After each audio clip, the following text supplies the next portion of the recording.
UP में इन दिनों आगरा से लेकर बलरामपुर और मऊ से लेकर पीलीभीत तक धर्मांतरण का खुला खेल चल रहा है। कई छोटे बड़े गिरोह इस समय एक्टिव हैं और ये हम नहीं कह रही।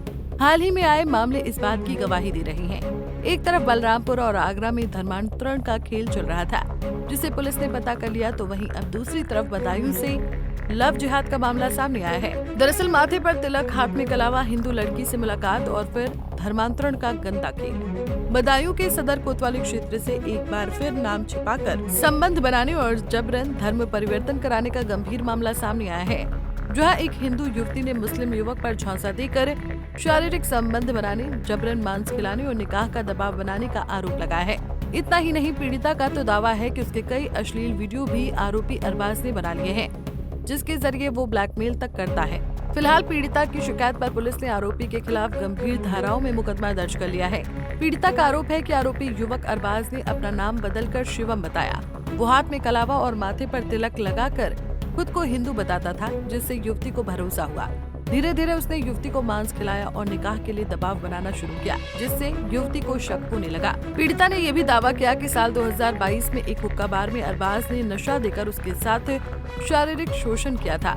आरोप है कि हुक्का बार में कई हिंदू लड़कियों को नशा देकर उनका शोषण किया गया और उनके अश्लील वीडियो बनाकर उन्हें ब्लैकमेल भी किया जाता था। सदर कोतवाली पुलिस ने पीड़िता की तहरीर पर FIR दर्ज कर जांच शुरू कर दी है। पुलिस ये भी पता लगाने की कोशिश कर रही है कि हुक्का बार में 2022 में हुई घटनाओं में कितनी और लड़कियां प्रभावित हुई थीं। पीड़िता ने यह भी दावा किया है कि मेरे साथ ही नहीं बल्कि दूसरी लड़कियों के साथ भी ऐसा हुआ। उस समय मेरी उम्र 16 साल थी। वो मुझे मस्जिद ले जाता था, मज़ारों में ले जाता था, ताबीज देता था। वो मुझे दिल्ली के जज के फ्लैट में ले जाता था, वहाँ मेरे साथ गलत काम करता था। वो मेरी वीडियो बनाता था। वो मुझे होटलों में रुकवाता था। उसके बाद वो मुझे वहाँ ले जाता था, जैसे जामा मस्जिद, निजामुद्दीन। सुनिए पीड़िता ने दर्द भरी पूरी कहानी जो बताई। बताइएगा आपके साथ क्या घटना हुई है और पूरा क्या घटनाक्रम रहा है। 2022 से एक लड़का है, वो मुझे परेशान कर रहा है। उसने अपना नाम शिवम उर्फ बॉबी बताया था। उसका एक हुक्का बार था, उसके भाई का भी। उसका भाई भी उसका ऑनर था, फैज़ खान, और उसका असली नाम अरबाज अली खान है। मेरी एक फ्रेंड थी, वो मुझे रेस्टोरेंट का बोलकर लेके गई थी, पर जब मैं वहाँ गई वो एक हुक्का बार था।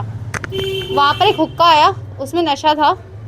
उस हुक्के को पीकर मेरे को नशा हो गया। उसमें मेरी किसी ने कुछ वीडियो बना ली, उस वीडियो को लेके वो मुझे ब्लैकमेल करने लगा। उसके ऊपर उसके दूसरे दिन वो मुझे फिर बुलाता है। बुलाने के बाद फिर मेरे को वो नशीला पिलाता है और मजबूर करता है। उसके ऊपर 3 कमरे थे, वहाँ ऊपर 3 कमरों में मेरे साथ गलत हरकतें की। उसने शारीरिक संबंध बनाए, कुछ अच्छी वीडियो बनाई उसने। ऐसा चलता रहा, वो मेरे को ब्लैकमेल करता रहा। कुछ टाइम बाद वो मुझे दिल्ली ले जाना चालू कर दिया उसने। जज साहब के फ्लैट में लेकर जाता था, दिल्ली होटलों में लेकर जाता था, मुझे मारता था बुरी तरीके से, मांस खिलाता था गंदा गंदा, नकाब पहनाता था, छोटे बड़े सरकार लेके जाता था, निजामुद्दीन लेकर जाता था मुझे। वहाँ के पीर बोलते थे कि इससे शादी कर लो, धर्मांतर कर लो, इससे शादी कर लो, लड़का अच्छा है ये, इसलिए।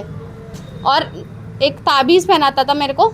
वो मुझसे जैसा बोलता था मैं वैसा करती थी। तो क्या और भी लड़कियां इसकी शिकार हुई हैं धर्मांतरण की? जी, लगभग ऐसी कितनी और लड़कियां होंगी? बहुत नाबालिग भी हैं कुछ, और दिल्लियों में भी उसने कुछ और लड़कियां फंसा रखी हैं, और लड़कियों की भी उसने अश्लील वीडियो बना रखी हैं। उन लड़कियों के साथ भी ऐसा करता है। उस टाइम पे 2022 में मेरी उम्र 16 साल थी। तो ये किसी प्रकार का नशा और असले वगैरह भी बेचता है क्या? जी, ये गांजा बेचता है।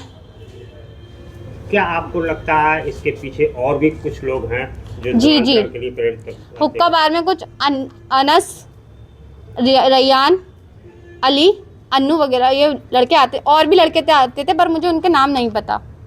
ये सभी लोग उस रैकेट में शामिल थे जो धर्मांतरण का रैकेट है? जी जी। अच्छा, अब क्या मामला हुआ था फिलहाल में जो आपने? अभी 6 तारीख को वो मेरा पीछा कर रहा था। बड़ी सरकार से उसने मुझे ज़बरदस्ती बैठाला, ब्लैकमेल कर कर। मैं बैठी, कुछ आगे जाके उसने गाड़ी रोकी। मैंने उससे बोला गाड़ी रोक। मैंने उससे पूछा कि तू मेरा पीछा क्यों कर रहा है? बोला अगर तू मेरी नहीं हुई तो किसी की नहीं होगी, और गाली गलौज देने लगा। वहाँ से मैं भागकर कोतवाली गई। कोतवाली में जाके मैंने एक एप्लीकेशन दी। एक एप्लीकेशन देने के बाद उसे उठाया गया, उसे उठाकर छोड़ दिया गया। अभी जब मैंने केस लिखवाया है, FIR लिखवाई थी वाली, अभी जो दोबारा मुकदमा लिखा है, उसकी मम्मी मेरे घर पे चक्कर मार रही है, पैसों का वो लालच दे रही हैं कि पैसे ले लो हमसे। कोर्ट में भी मेरा हाथ पकड़ लिया उनने। बोलती है पैसे ले लो, समझौता कर लो, मेरा लड़का निर्दोष है। तो अब आप क्या चाहती हैं? मैं इस इतना पूरे चाहती हूँ बस कड़ी से कड़ी कार्रवाई हो, बस उसे सजा सुनाई जाए। वहीं जिले में इस घटना से विश्व हिंदू परिषद के कार्यकर्ता भी काफी नाराज हैं और आरोपी के खिलाफ सख्त से सख्त कार्रवाई की मांग कर रहे हैं। पंजाब केसरी टीवी के लिए बदायूं से राहुल सक्सेना की रिपोर्ट। जो युवती है उसने जो व्यक्ति है उसने धर्मांतरण बल्कि करा ही दिया था, लेकिन उस जो युवती है वो अपने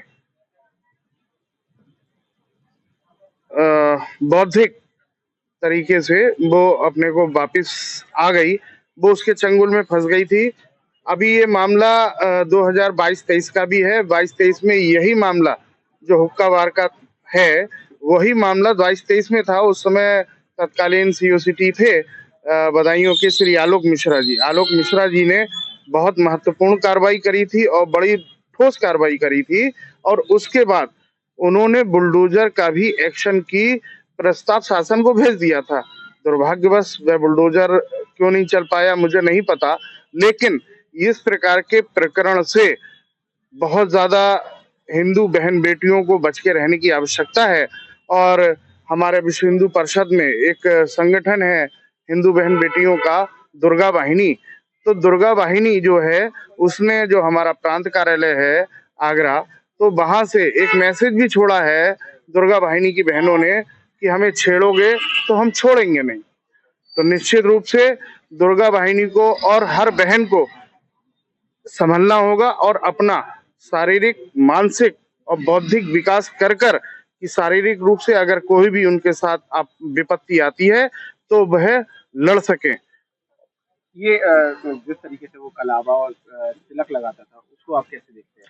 हाँ, ये निश्चित रूप से ये लव जिहाद का, जैसे आपने सुना होगा छांगुर बाबा, लांगुर बाबा, वो फंडिंग होती थी, तो ये बहुत बड़ा कोई षड्यंत्र है और इसमें विदेशी फंडिंग आती है। जितनी भी मुस्लिम कंट्रीज हैं उनसे विदेशी फंडिंग आती है, जिससे इस प्रकार के युवकों को बस 100 रुपए का पेट्रोल डलवाया बाइक में और कलावा बांधा और तिलक लगाया और हिंदू बहन बेटियों को कॉलेज के पीछे, कभी घर के पीछे चक्कर लगाना शुरू और अपने जाल में फंसाकर उनका धर्मांतरण कराना, लव जिहाद का शिकार बनाना और उनको टुकड़ों में करके फ्रिज में भर देना।